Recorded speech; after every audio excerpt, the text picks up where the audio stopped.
예, 여러분 안녕하세요. 마정강입니다. 오늘 정치논평은 윤석열 대통령이 기자회견을 했죠. 그중에 정치 부분 간략하게 논평을 한번 해보도록 하겠습니다. 내용이 너무 길다 보니까 주요 쟁점이 될 수 있는 부분들 간단하게 영상으로 보내드리고 제가 즉각 반박을 하는 그런 순서로 진행을 하겠습니다. 신문 일면에 장차관 인사가 쫙 떴지 않습니까? 근데 지금은 이게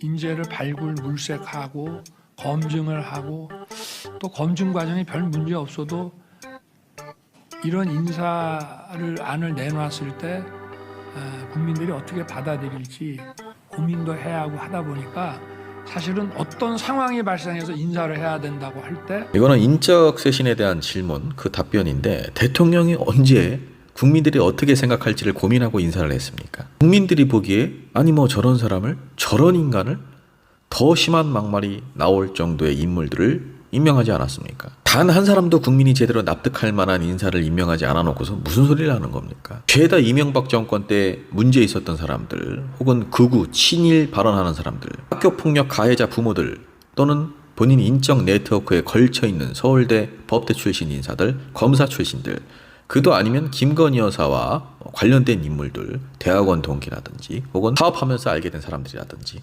죄다 그런 사람들만 임명하지 않았습니까? 언제 국민 눈치를 봤습니까? 그리고 과정에 문제가 없었다? 말도 안 되죠. 국회에서 아무리 반대를 해도 막무가내로 임명하지 않았습니까? 법적 절차에만 문제가 없었다고 해서 과정에 문제가 없었다고 할 수가 없죠. 대통령으로서 협치도 하지 못했고 국회를 설득하지도 못했고 국민들을 납득시키지도 못한 그런 인사를 계속 해온 것도 과정상의 문제가 있는 겁니다. 그렇게 했는데 제가 당선된 이후에 연락이 왔는데 그게 뭐로 왔는지 모르겠어요. 제가 전화번호를 지우고 텔레그램에는 이름이 여전히 남아있기 때문에 텔레폰으로 온 건지 아니면 전화로 온 건지는 잘 모르겠습니다만은 하여튼 받은 적이 있다. 그래서 축하 전화를 받고 저도 어찌됐든 명태균 씨도 선거 초입에 여러 가지 도움을 준다고 자기도 움직였기 때문에 하여튼 수고했다는 얘기도 하고 이런 얘기한 기억이 분명히 있다고 제가 비서실에 얘기를 했는데 아마 언론에 이 관계되는 걸 얘기하는데 대변인이나 그런 입장에서는 이건 이렇고 저건 저렇고 이렇게 얘기하기가 어려우니까 하여튼 경선 후반기에 가서는 제가 볼 때는 좀 나서지 않을 문제를 가지고 얘기를 하길래 제가 이제 좀 안 되겠다 싶어서 그렇게 한 것이고 그렇지만 어쨌든 사람이 요만큼이라도 자기를 위해서 도움을 주려고 노력한 사람에 대해서 그렇게 매정하게 하는 것이 뭐하고 저도 또 본인도 좀 섭섭했겠다 싶어서 제가 텔레폰이 전화예요. 일부러 모르는 척 하려고 이걸 모르겠습니까? 헷갈리는 척 하려고 텔레그램인지 뭔지 텔레폰인지 전화인지 뭘로 온지는 내가 모르겠지만 이렇게 연기하는 거 아닙니까? 텔레그램으로 지금까지 다 지시했지 않습니까? 왜 능청을 떨고 모르는 척을 합니까? 연기하는 거 다 보이죠. 그리고 명태균 씨가 선거 때 자신을 도왔기 때문에 그것을 또 어떻게 내칠 수 있느냐, 너무 박하게 할 수야 있느냐, 그냥 고생했다는 말 정도만 한 것이고 이런 얘기들을 참모진들이나 대통령실 직원들에게 얘기를 했는데 그들이 언론에 잘못 전달을 한 거다. 왜죠? 왜 거짓말을 하겠습니까? 그들이 경선 이후에는 명태균 씨랑 아예 연락을 안 했다, 이 말이 거짓말인 걸로 밝혀질 경우에는 국민 여론이 정말 최악으로 치닫을 수 있다는 것을 누구보다 잘 알 텐데 윤석열 대통령 주변의 참모진들이나 대통령실 직원들이 바보라는 겁니까? 이런 뻔한 거짓말을 해놓고서 발뺌을 한 거죠. 그냥 윤석열 대통령이. 그러다가 계속 녹취록이 쏟아지니까 이제는 부하들을 팔아먹는 겁니다. 그리고 아무리 본인 선거를 도왔다고 하더라도 이런 사람들은 당연히 끊어내셔야죠. 전화로 누구 공천 줬다 그럴 게 아니죠. 끊고 맺음이 이렇게 없어서 무슨 대통령을 하겠습니까? 무슨 여론조사를 해달라는 얘기를 한 적은 없습니다. 그리고 명태균 씨나 또는 우리 당의 정치인들이 이제 여론조사 발표된 거라든지 또는 요거는 내일 발표될 예정인데 그냥 알고만 계시라 이런 얘기들은 선거 때 수도 없이 받았고요. 그리고 제가 여론조사를 조작할 이유도 없고 여론조사가 잘 나왔기 때문에 늘 뭐 그걸 조작할 이유도 없고, 그리고 뭐 또 잘 안 나오더라도 그거를 조작한다는 그거는 전 인생을 살면서 그런 짓을 해본 적이 없습니다. 진행하는 공천을 가지고 제가 왈가불가할 수도 없고, 또 인수위에서 진행되는 걸 꾸준히 보고받아야 되고, 저는 저 나름대로 그야말로 고3 입시생 이상으로 바빴던 사람입니다.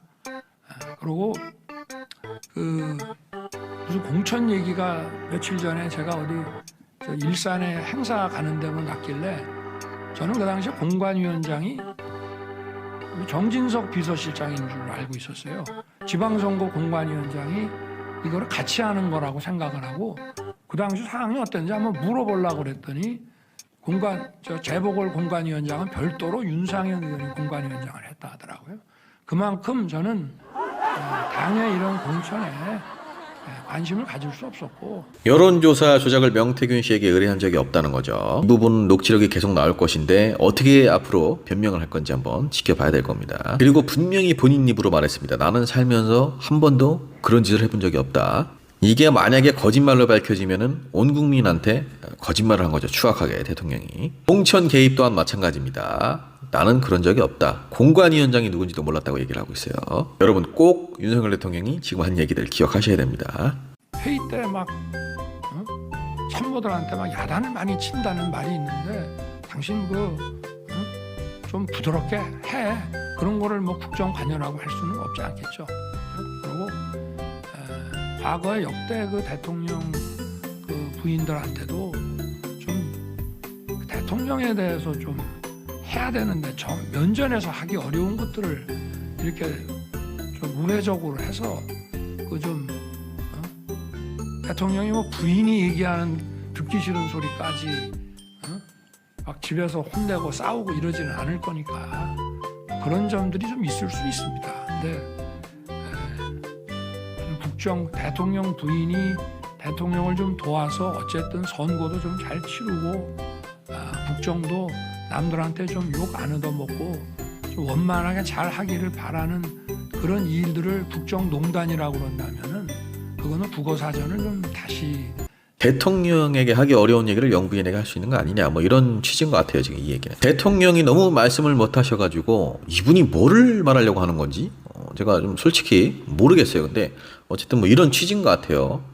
근데 이 자체도 문제죠. 대통령에게 하기 어려운 얘기를, 그것도 국정 운영과 관련된 얘기 혹은 당무와 관련된 얘기들, 이런 얘기를 왜 영부인에게 합니까? 그걸 또 영부인이 전달을 할 거 아닙니까? 대통령에게. 왜 그런 짓을 합니까? 전달을 하면서 선출된 권력이 아닌, 우리가 뽑은 대통령이 아닌 김건희 여사, 정치적인 지식도 뭐도 아무것도 없는 김건희 여사가 본인의 생각과 의견을 섞어서 전달을 하겠죠. 그리고 김건희 여사의 그 생각과 의견, 판단에 대통령이 좌지우지되죠.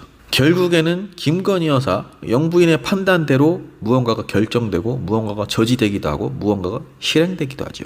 그게 바로 국정농단인 겁니다. 하여튼 침소봉대는 기본이고 없는 것까지 만들어서 그야말로 저를 타겟으로 해서 제 처를 많이 좀 악마화시킨 거는 있습니다. 굉장히 부정적인 소리로 들립니다. 그리고 대통령의 부인이, 대통령이 어쨌든 국민의 뜻을 잘 받들어서 정치를 잘 할 수 있게, 그야말로 과거에 유경수 여사께서도 청와대 야당 노릇을 했다고 하시는데, 그런 대통령에 대한 아내로서의 이런 조언 같은 것들을 마치 국정농단화 시키는 거는, 그거는 정말 우리 정치 문화상이나. 유경수 여사 얘기를 꺼냅니다. 근데 이거는 결이 다르죠. 박정희 전 대통령의 독재에 그나마 조금이나마 아내로서 쓴소리를 하기도 하고 제동을 걸기도 하고 그런 역할을 했던 사람과, 그마저도 큰 효과는 없었습니다만, 본인이 대통령인 듯 나서서 다 헤집고 다니고 여기저기 전화 걸어서 쓸데없는 얘기는 하고 본인을 주축으로 계파가 형성되고 권력이 모이고 그것을 본인에게 충성하거나 입에 발린 소리 하는 사람들에게 나누어주고. 과연 유경수 여사와 김건희 여사가 정말 같은 경우입니까? 유경수 여사랑 빗댈 일이 아니죠, 이거는. 그리고 침소봉대도 아닙니다. 오히려 대통령의 아내라는 이유로 김건희 여사의 온갖 범죄 의혹들, 비리 의혹들 전부 다 축소되거나 은폐됐죠. 제 휴대폰을 놓고 계속 답을 하고 있는 거예요. 그래서 미쳤냐? 지금 잠을 안 자고 뭐 하는 거냐? 그랬더니 아니 사람들이 이렇게 지지하는 사람들 또 뭐 이런 것 좀 잘해라 하는 사람들이 있는데 고맙습니다라든지 뭐 잘하겠습니다라든지 잘 챙기겠습니다라든지 아니 뭐 답을 해줘야 하는 것이지 이분들이 다 유권자인데 아니 이렇게 자발적으로 문자가 들어오는데 거기에 대해 답을 하는 것 같은 그런 선거운동이 어디 있냐. 결국에는 또 이렇게 본인의 아내 자랑이죠. 우리 아내가 이렇게 고생했다. 나 대신 문자 보냈다. 내조다. 자기 그 가족과 이런 것에 대해서 자기 주변 일에 대해서 특혜를 준다는 거는 그거는 국법을 무너뜨리는 거기 때문에 그건 절대 안 된다고 생각합니다. 그걸 못할 거면 대통령을 그만둬야 된다. 검찰총장을 그만둬야 된다고 생각합니다.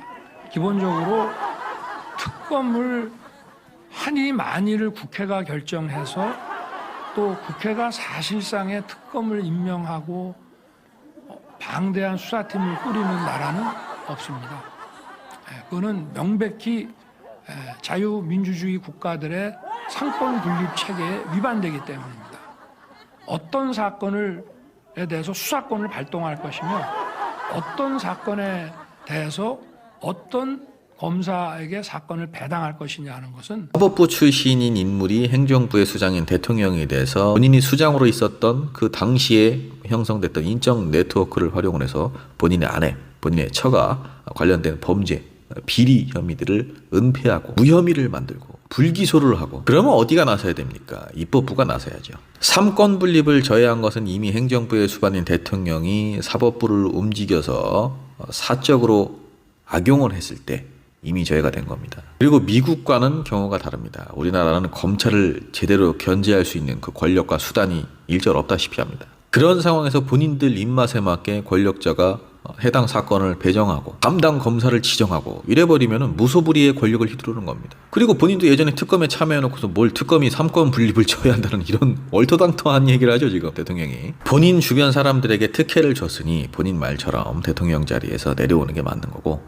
국법을 어지럽힌 건 윤석열 대통령 본인입니다. 뭐라고 해서 이제 갔더니 또 이렇게 돌아앉아 있고 뭐 박수 그냥 한 2번만 쳐주면 되는 건데 그거는 기본이고 악수도 거부하고 야유도 하고 대통령 그만두지 뭐 여기 왜 왔어요? 뭐 이런 사람부터 뭐 참 이거는 좀 아닌 것 같습니다. 뭐 그럼에도 불구하고 가라고 하는데 이게 대통령이 국회에 가는 거는 의무는 아니고 발언권이 이제 있는 건데 그 대통령이 국회에 가는 거는 아무리 정치권에서 싸우더라도 그날 하루만은 좀 기본 프로토콜로 하는 모습을 국민들에게 보여주자는 건데 그 난장판이 되고 그런 모습에 대통령이 가는 거를 국민한테 보여주는 게 국회에 도움이 되는지 모르겠습니다. 이 말을 여러분들 요약을 하면은 국회의원들이 나랑 악수 안 해줬잖아. 나한테 인사 안 했잖아. 나한테 안 웃어줬잖아. 나한테 고개 안 숙였잖아. 나를 반갑게 맞이 안 했잖아. 그래서 나 기분 나빠서 안 갔어. 왜? 시정연설? 의무야? 내가 안 간다는데? 이겁니다. 딱 이 마인드예요. 본인도 어찌됐든 저찌됐든 자기를 뭐 의도적으로 악마를 하네 뭐 가짜 뉴스가 있네 뭐 침소봉대를 해서 막 억지로 만들어내네 해도 그런 억울함도 아마 본인은 가지고 있을 겁니다만은 그거보다 어쨌든 국민들 걱정 끼쳐드리고 속상해하시는 마지막 말은 이렇게 해석이 됩니다. 우리 아내는 잘못이 없습니다. 언론이랑 야당에서 없는 죄를 다 뒤집어 씌운 거고 내 아내는 잘못이 일절 없습니다. 그래도 논란을 일으킨 건 어찌됐든 그 부분은 사실이니까 사과를 하라고 하니까 사과는 하겠습니다. 그러나 내 아내 김건희는 아무 잘못이 없습니다. 자, 여러분 어떠셨나요? 저의 해석과 여러분들의 해석 같았습니까? 사실 기대도 안 했습니다만 이런 식의 기자회견을 해버리니 참 정말 참담하게 그지없습니다. 시당초 무제한 기자들과 문답을 하겠다 이것도 믿지 않았습니다. 본인이 유리한 쪽 언론 손만 들어줬죠. 여러분 동서고금을 막론하고 국민을 우습게 하는 정권 그 말로가 비참하다는 것 윤석열 대통령이 머지않은 시일 내에 알게 될 날이 올 것입니다. 자, 오늘의 정치논평 여기까지입니다. 답답한 기자회견 보시느라 스트레스 많이 받으셨을 텐데 뭐 잠은 안 오시겠지만 우리 민주시민 여러분 그래도 평안한 밤 보내시고요. 마장TV 구독, 좋아요 부탁드립니다. 감사합니다.